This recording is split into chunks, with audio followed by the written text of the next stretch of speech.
This is the social facilitation effect.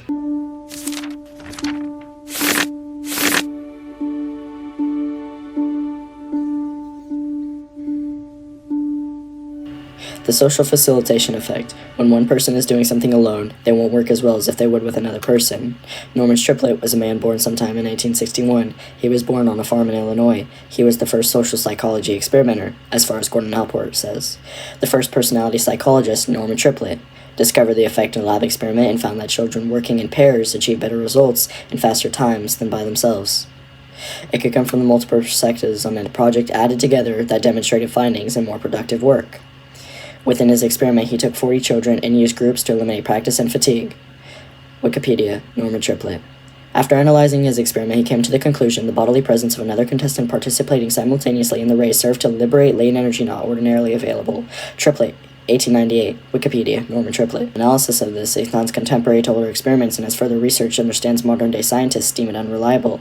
However, further research has been done on the effect. The reason this is so important despite being unreliable is because Norman had the right to that experiment and took the responsible measures in his time, which we learned off of in modern-day experiments. In modern-day experiments, or truths, one another proof of his experiment is defined by the mere presence of other people will enhance performance in speed and accuracy of well-practiced tasks, but will degrade in the performance of less familiar tasks. Yerkes, Dodson law.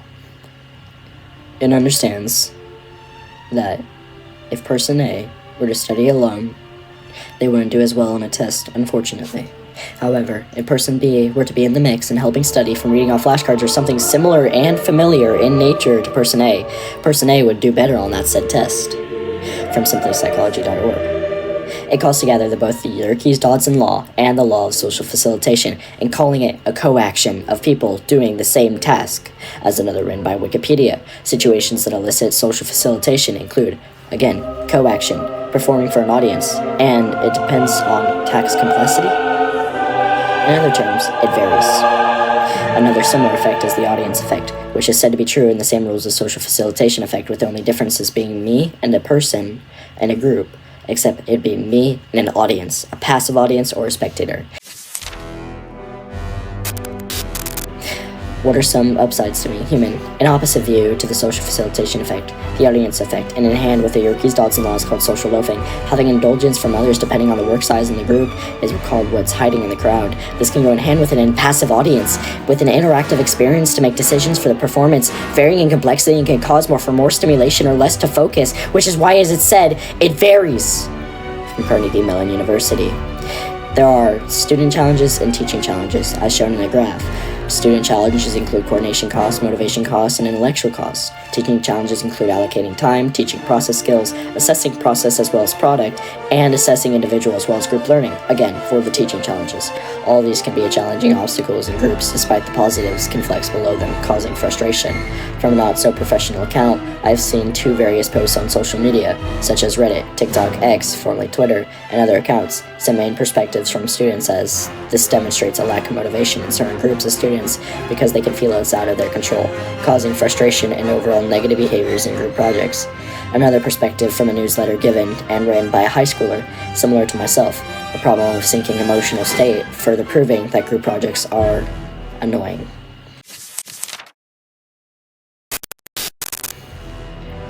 But after seeing all this, how does it relate to this year's theme of rights and responsibilities in history? Just how is it still being used in modern day? How does it relate to the project? How is it history? Well, let's take the history of a group project. Group project, as estimated, have been used since the early 1900s, if not before then, when schools were being implemented. To give a perspective into adulthood, if this has been around since the 1900s, why not have the responsibility to change it? Or the right to change it. I say it has and hasn't. They've been given solutions to group projects. Humans, a social creature, are responsible for being social, for working together, for making solutions, for adapting to change. If no change is needed, then a solution is needed as problems arrive. We may need the responsibility of the professor to make the decision to separate students. For myself and to my friends and peers, they've noticed that schools are becoming less and less needed after certain points and lose motivation because, and I quote, from what I've heard interviewing my friends through friendly conversation, unrecorded, it doesn't relate to my future. However useful it may be, I don't need it. Thus, I won't work as hard and leave it to somebody who will, and give it to them for that skill for their future. As I say this, I interviewed a few of my peers over the phone for the purpose of understanding their opinion of that statement to provide a French sense of security blanket. It is the school board and the professor's right to prepare us in the subject how they see fit of what people need, but we again needed to make their responsibility to prepare us properly, with as little conflict as we can. Some perspectives say the group project is to better work with peers. Others say it's to strengthen project building skills with other perspectives. Again, I say it's both. To make it difficult is because lower motivated people realize their less clear work styles need to be revamped. New teachers, and why do professors still use students in group projects and seem to have a favor for them? Question asked by me and other students. Why? To work in industry. Another perspective from yet another Reddit post.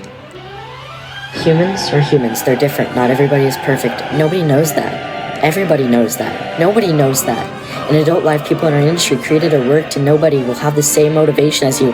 Not even yourself. You can see the world as it once was, but never the same after that, perspective or not. So, what does it mean to be human? What does it mean to have a right and responsibility? Humans have rights, rights of sense, rights of passion, rights of life, that nobody, even myself, can fully define, except for the simple phrase, what's right is left. But left can't be right, it can be right. Two, in the same perspective, means to adapt, to love, to care, to smile, to think similarly to other people, or act as another insight. We know humans started with nothing. Now we have everything, but we still want more. It's our responsibility to keep ourselves alive, happy, keep working despite the hardships. Humans are social, a perspective of not needing it, again from another platform of, can humans stop being social beings? But how do we jump around from being around other people to what's the downside of being human? I say in history, we have evolved to each other. We study each other's psychology, and it can be our right to understand, called eat, move, live. I'm not an animal, I'm a human being. It makes you think, as they say. Sure, you have to go to work, take out the garbage, and put the toilet seat down or up. But that's a small price to pay for all the fun and interesting things we get to do, like invent stuff, fall in love, race cars, vacation around the work, and argue on the internet. We humans are in control of our lives to a large degree, and however random this project, this quote, this paragraph, did I enjoy? Am I done? What's next? It's our right to make decisions, to be alive, to be corny, to be serious, happy, sad. It's our responsibility to do what we need to do to make this happen without hurting other people's rights, their social aspects, their minds. But I realize this project doesn't matter in the grand scheme of things, other than it makes me happy. I like to show other people else their news perspectives, but using unreliable sources for bias, for emotion, I hope you understand, and I hope you feel what I felt when writing this. I don't need first-hand sources of books, of people who think unconsciously of, unfortunately, you guys to define me. I don't care if I win or lose, and to people grading this and seeing this, I hate you and I love you. You see knowledge, do you see perspective? And if you didn't and do now, the perspective, I'm not sure. My thinking and research scattered and confusing, but I'm proud of you. To define a documentary by knowledge plus your perspectives, I'm corny, I'm happy, and this video is a message to you. I would leave the room now without hearing what you'd have to say until it affects me, but eventually it's going to catch up to me. So it's up to you to decide responsibly. Should I stay or should I go?